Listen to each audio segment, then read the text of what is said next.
Nesta manhã, irmãos, em que celebramos o dia do Diácono Batista, eu queria convidar os irmãos a que abram as suas Bíblias ou acompanhem pelo sistema de comunicação, segunda carta a Timóteo, de Paulo a Timóteo, no capítulo 4, e vamos ler apenas o versículo 5.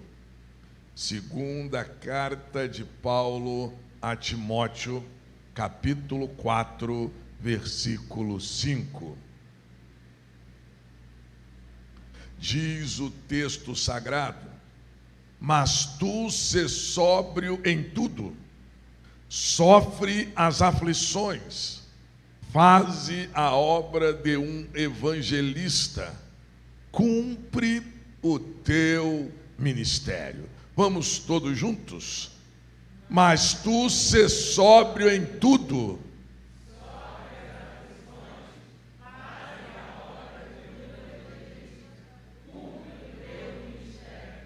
Pai, nós te agradecemos pela vida do ministério diaconal de tua igreja, por cada diácono, por cada diaconisa que ao longo desses 72 anos tem dedicado a sua vida para servir ao Senhor e ao seu semelhante.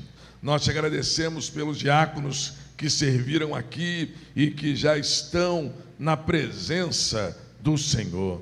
Mas, Senhor, recebe a nossa gratidão por aqueles que, durante esse tempo presente, têm servido a tua causa. Muito obrigado pela vida do Fernando, que é o presidente do Ministério Diaconal. Muito obrigado, Senhor, porque eles têm sido bênção na vida de nossa igreja. Pedimos que o Senhor os abençoe, continue cuidando de suas famílias, continue cuidando dos seus sonhos, dos seus projetos, renovando as suas forças, a alegria em servir ao Senhor, em servir aos seus semelhantes. Nós pedimos agora também uma bênção pela vida do irmão Haroldo, nosso diácono, que está acompanhando a sua filha na realização de provas. Ó Deus, guarda o teu servo. Muito obrigado, Senhor, porque também o Senhor o curou nesse tempo de pandemia, ele e a sua esposa. Muito obrigado, Senhor, porque eles passaram pelo vale da sombra da morte, mas aprove o Senhor que nesse dia eles estivessem conosco para juntos dizermos ao Senhor: muito obrigado. Abençoa a Adriele, Senhor, na realização das provas que irá fazer no dia de hoje. Tudo que ela estudou, Senhor, o teu Espírito possa fazê-la lembrar, dá a ela tranquilidade, dá a ela sabedoria e também dá a ela vitória. Nós pedimos, Senhor, estas bênçãos e fazemos, e pedimos, e rogamos, e agradecemos em nome de Jesus. Amém e amém. Ministério diaconal, irmãos, nós já conhecemos que ele foi instituído pelo próprio Senhor, e nós lemos isso lá na carta ou no livro de Atos, no capítulo 6, a partir do primeiro versículo, quando os apóstolos recepcionam a reclamação daqueles irmãos que estavam sentindo as suas viúvas desprezadas.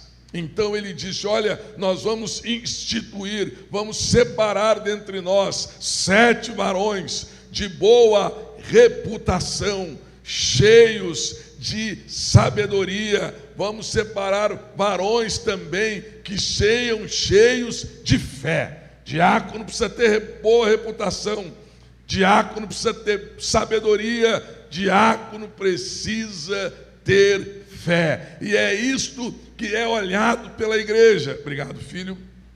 Quando se separa homens e mulheres para esse tipo de serviço. Nós sabemos que existe o corpo diaconal ou ministério diaconal instituído, mas quando olhamos para a palavra de Deus, todos nós somos diáconos, todos nós somos chamados a servir. Vinícius trouxe a água aqui para o pastor. Às vezes eu mesmo trago a água, os diáconos trazem, porque todos nós somos chamados a servir. Nós não precisamos esperar. Se estamos vendo o que está acontecendo, se algo está acontecendo, está caindo alguma coisa, eu vou me prontificar para servir. Não, eu não sou um diácono instituído pela igreja, mas você é um diácono instituído pelo Senhor. Você foi chamado para servir a Deus, para que a sua vida seja útil no reino. Nós não somos lustra, agora não existe mais isso, né?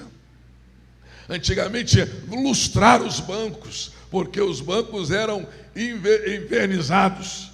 Tinha a camada de verniz, então dizia, você está lustrando os bancos. Nós não fomos chamados para lustrar os bancos, nós fomos chamados para, de acordo com aquilo que Deus nos concedeu, em sabedoria, em capacidade, em graça, em recurso, servir. E os irmãos já se lembram que minha mãe diz, né? E que ela continua dizendo por muitos e muitos anos: quem não vive para servir, não serve para viver. E como nós vamos servir, irmãos, um momento que a gente não sabe nem como proceder. Nós estamos vivendo ainda dentro de uma pandemia, e eu cheguei aqui perto da irmã Salatiel, e vamos dar um soco, né? Dei um soco na irmã Salatiel.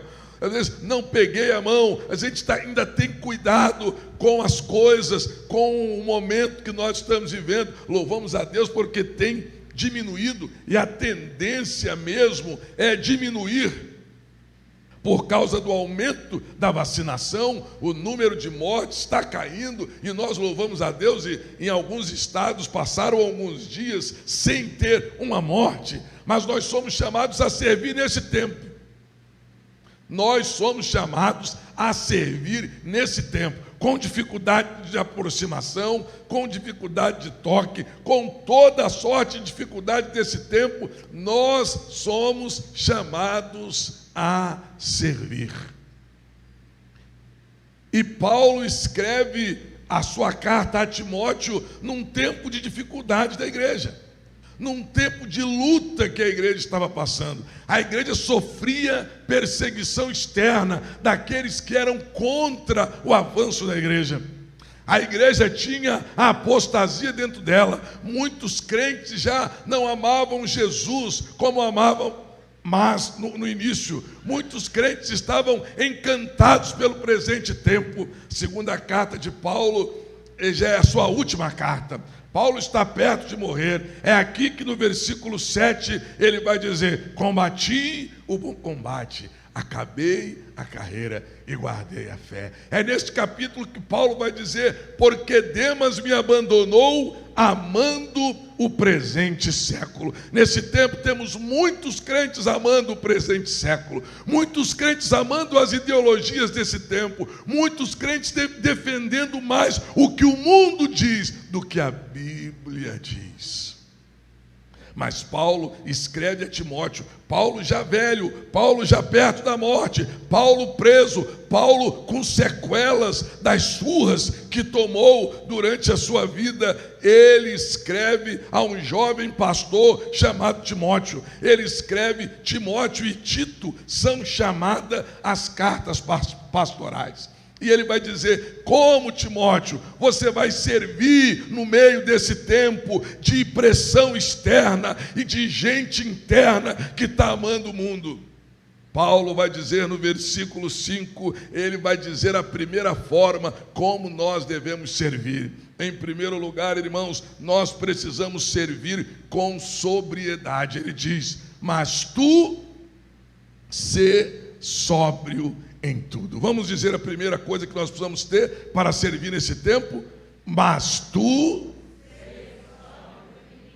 Quando nós falamos de sóbrio, nós lembramos do... Agora o Lourenço está aprendendo sobre antônimo, né? Então as coisas contrárias. Quando a gente fala de sóbrio, a gente lembra logo de alguém que não está sobre o efeito do álcool. Mas aí não, aí quer dizer algo muito mais do que alguém que não está sobre o efeito do álcool. Paulo está dizendo a Timóteo: Timóteo, meu filho, você precisa ser equilibrado. É um tempo que nós precisamos, como igreja, sermos equilibrados em todas as coisas. Isso não significa que nós não vamos nos posicionar. Isso não significa que nós não vamos honrar a fé que recebemos daqueles que nos antecederam. Isso não significa que nós vamos nos conformar com o que o mundo está dizendo, mas nós temos que ser equilibrados. Paulo diz a Timóteo: você tem que ser equilibrado. E nós sabemos que é muito difícil. Nós temos a tendência de ir para os extremos. E eu me lembro que eu tinha uma professora de educação religiosa que ela dizia que o diabo é o pai dos extremos.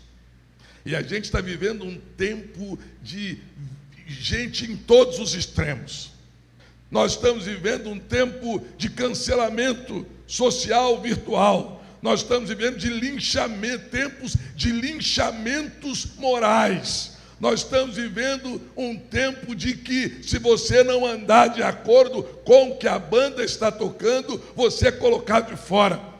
E muita gente está com medo de ser colocado lá de fora. Muita gente tem medo de ser linchado. Muita gente tem medo de ser cancelado. Eu só tenho medo de uma coisa, irmãos: é de estar de fora no dia que Jesus me chamar.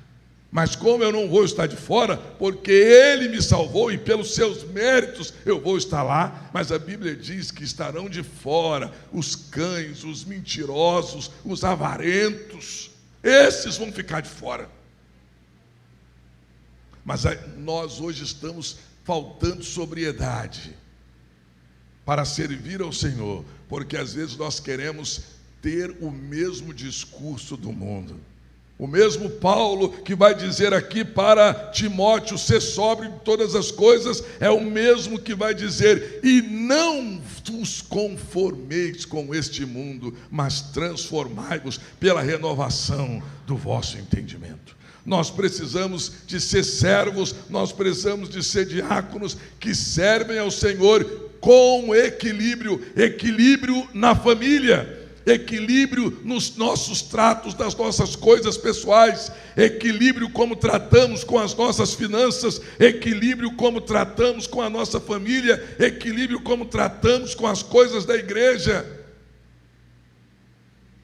Está faltando equilíbrio para muita gente.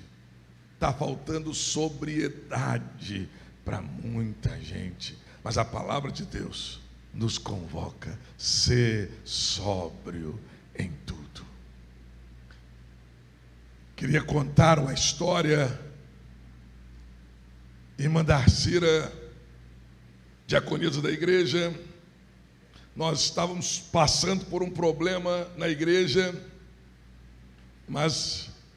e a irmã Darcira quieta, e quando o problema se desfez, ela disse à liderança da igreja: meus irmãos, o caminho eu estava tomando ciência, mas não era, eu não podia revelá-lo. Se lembra, irmã Darcira? Com lágrimas nos olhos, ela disse: eu não podia falar o que tinha acontecido e como estava acontecendo. Meus queridos irmãos, lição de sobriedade. Tem gente que não pode saber nada, que já quer contar para o outro.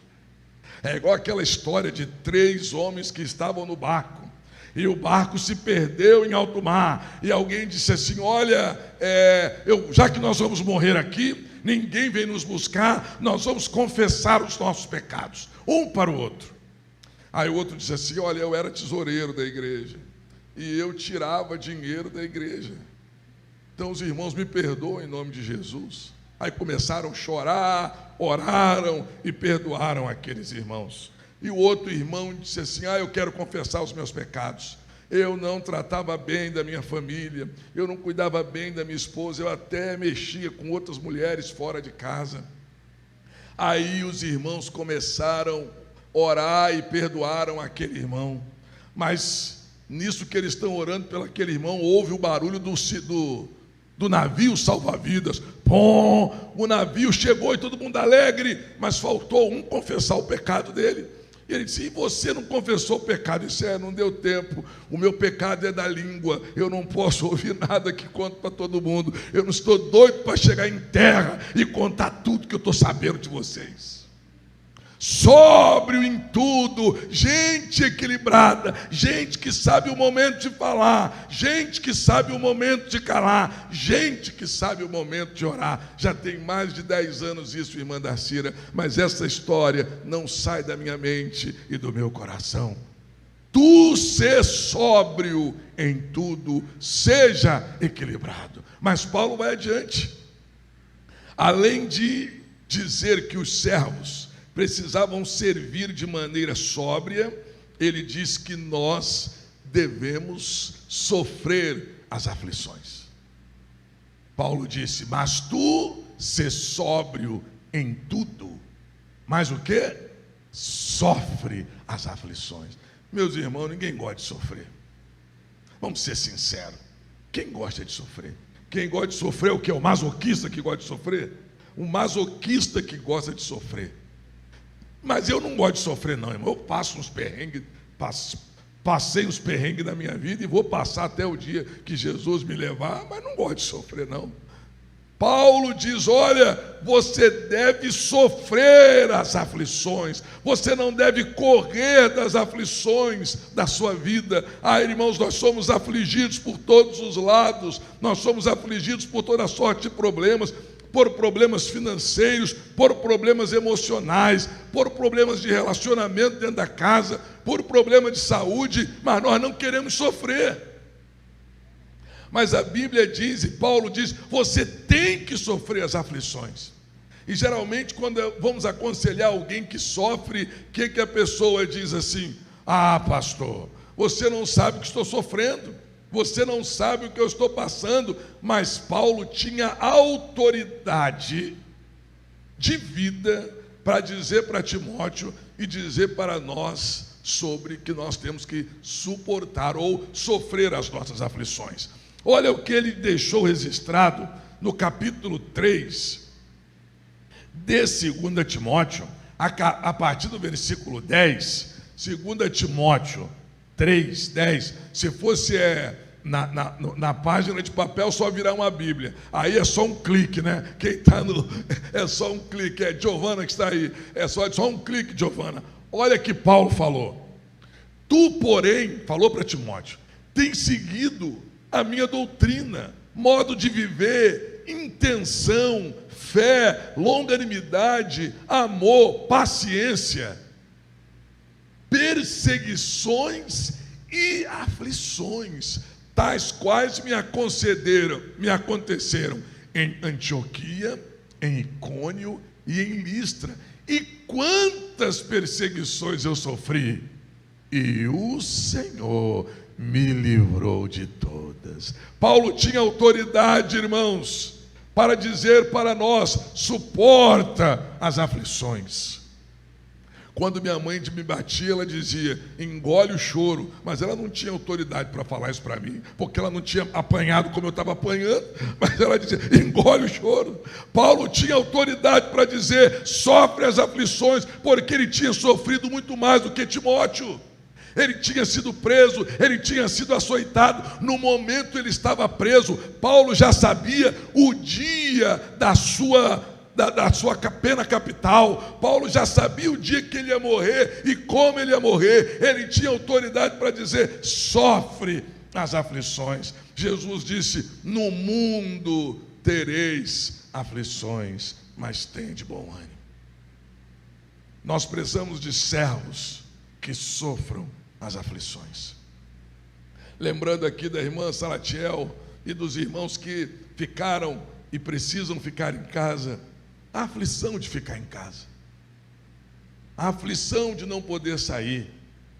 Tem muita gente que já até, como diz o outro, endoidou de vez, mas outros estão sofrendo a aflição de ficar em casa. É nesse tempo, sofre as aflições. Para Timóteo tinha uma conotação, para nós temos outra conotação. As aflições, irmãos, deste tempo, elas não podem dar a dimensão da glória que será revelada a nós.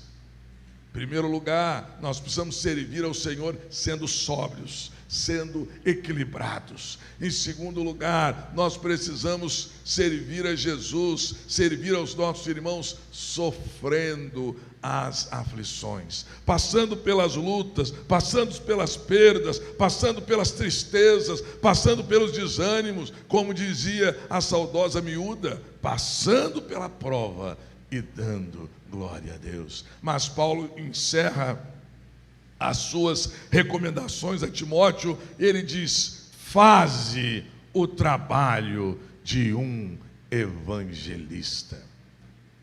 Para servirmos ao Senhor, precisamos servir com sobriedade, precisamos sofrer as aflições, mas também precisamos fazer a obra de um evangelista. Nós precisamos, irmãos, evangelizar. Nós precisamos dizer às pessoas o quanto Jesus é bom. Nós precisamos mostrar às pessoas o que Jesus fez por nós. Para ser um bom evangelista, ou para fazer a obra de um evangelista, você não precisa ir ao seminário.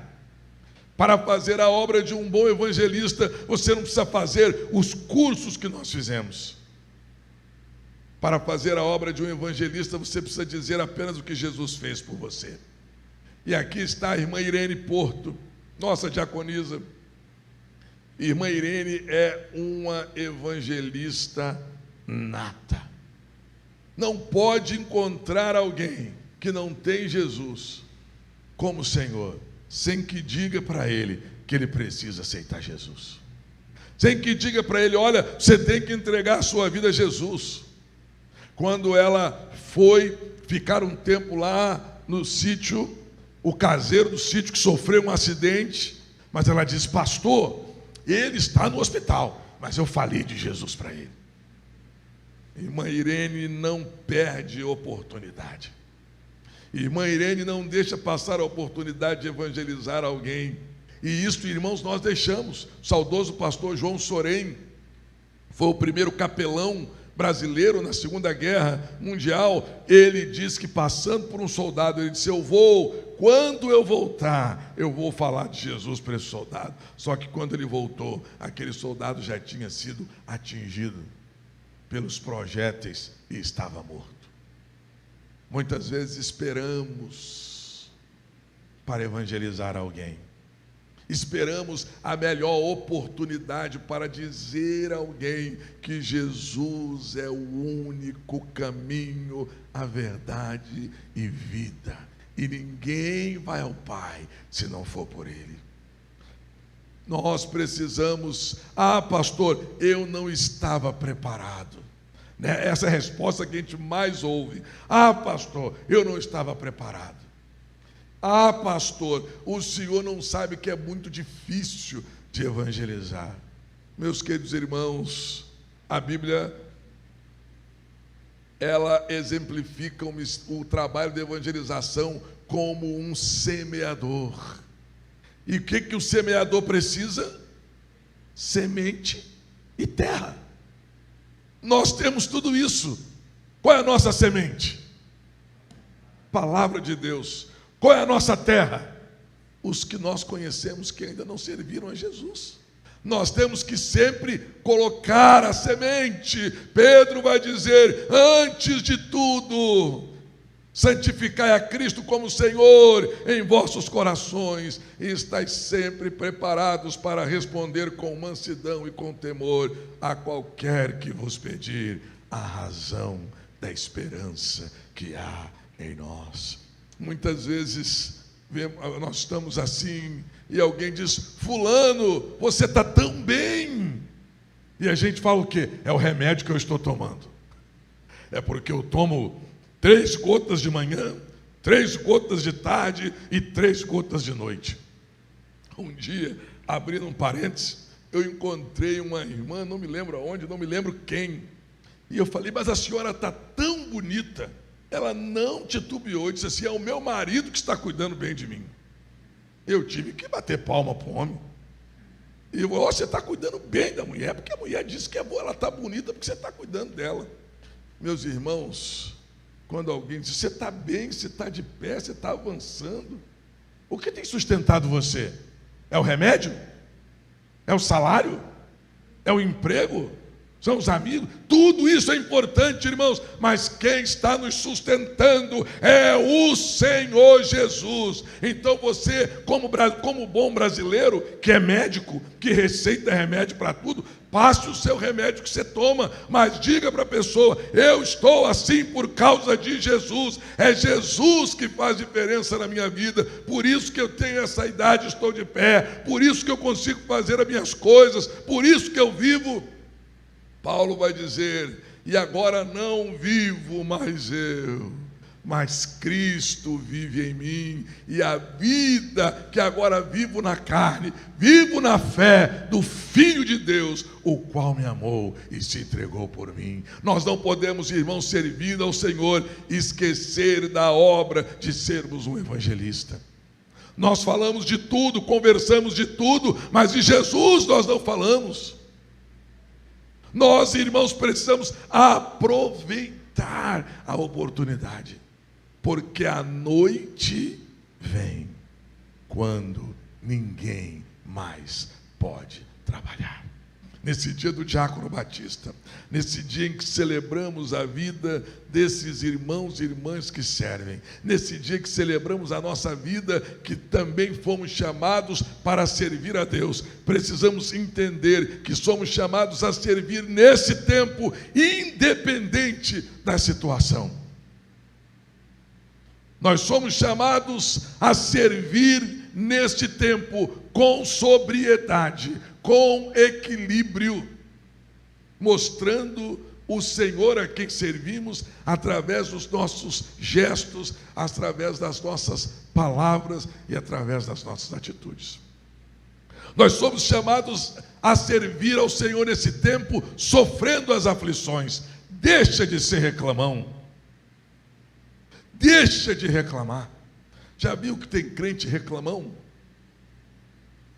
É igual a hieninha. Ó céu, ó dia, ó mês, ó azar, ó ano. Você chega perto da pessoa, a pessoa nunca tem uma palavra boa. Ela até fala, mas depois de desfilar o rosário primeiro, de não, eu estou com problema, eu estou com dor, eu estou com isso, eu estou lá em casa, eu estou lá em casa. Sofre as aflições são para serem sofridas. E em último lugar, faze a obra de um evangelista. Não queira chegar diante de Deus com as mãos vazias. Não queira chegar diante de Jesus sem levar almas para Ele. Não queira chegar diante de Jesus dizendo para o Senhor, Senhor, eu lá embaixo fiz muita coisa. A Bíblia diz que Deus não é injusto de esquecer do nosso trabalho. Mas o que Ele quer de nós é almas.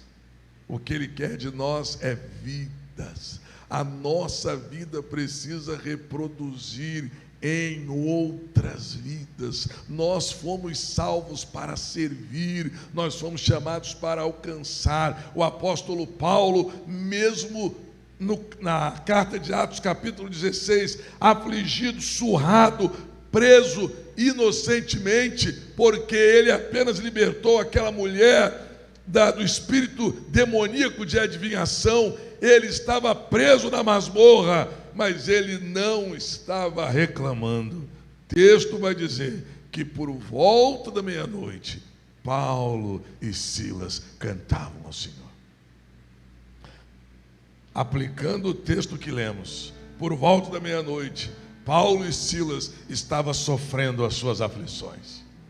Por volta da meia-noite, irmão, sofra a sua aflição.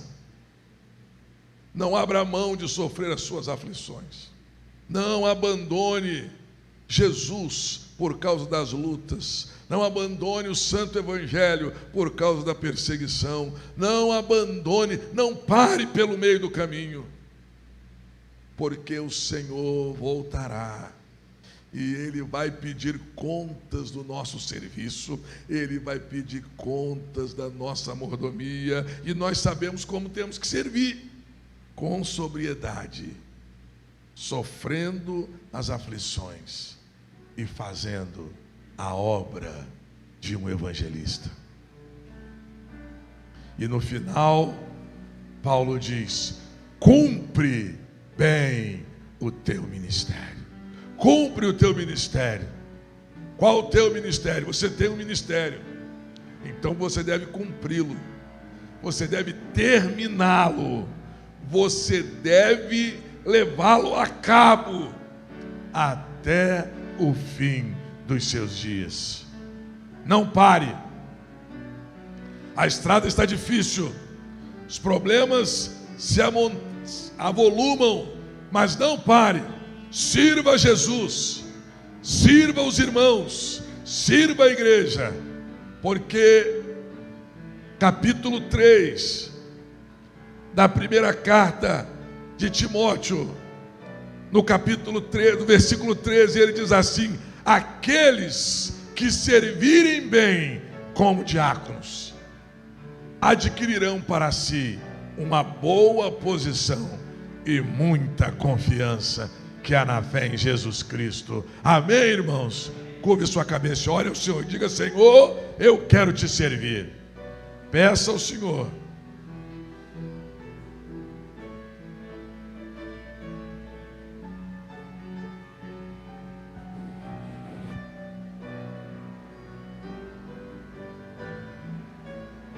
Ó Deus, nesta manhã nós te agradecemos pela vida do ministério diaconal de nossa igreja. E nós te agradecemos porque somos uma igreja de servos e precisamos servir ao Senhor com prazer, com alegria, com desvelo, dando o melhor, o nosso melhor para o Senhor, fazendo isso com sobriedade, sendo sóbrio, fazendo isso, Senhor, sofrendo as nossas aflições, servindo, quem sabe, com o coração quebrado, mas com um sorriso nos lábios, com a mensagem boa no coração, e que nós possamos servi-lo, Senhor, fazendo a obra de um evangelista, que nós possamos terminar o ministério que o Senhor nos confiou, como o apóstolo Paulo terminou, acabou a carreira, ele guardou a carreira, acabou a sua missão, mas ele estava com a sua fé inabalável no Senhor. Desperta na tua igreja servos para servirem em todas as áreas, em especial nas áreas que mais necessitamos, Senhor. Desperta servos para trabalhar com crianças, servos para trabalhar na área de mídia, de transmissão, de som. Levanta servos para trabalhar na recepção, no estacionamento. Levanta, Senhor, gente que quer te servir no coral, que quer te servir na embaixada, que quer te servir na mensageira, gente que quer te servir na união feminina, gente que quer te servir entre os homens. Ó Deus, há quanta gente capacitada que pode fazer muita coisa, mas ó Deus, não é sóbrio, não quer sofrer as aflições e não quer fazer a obra de um evangelista, mas que o teu Espírito nos convença, Senhor, o quanto nós precisamos te servir para que a nossa vida seja útil, porque foi para isso que o Senhor nos salvou, foi para isso que o Senhor nos chamou, foi para isso que o Senhor nos estabeleceu neste lugar, para que através do teu santo nome a nossa vida alcance outras. Nós oramos em nome de Jesus. Amém, amém e amém.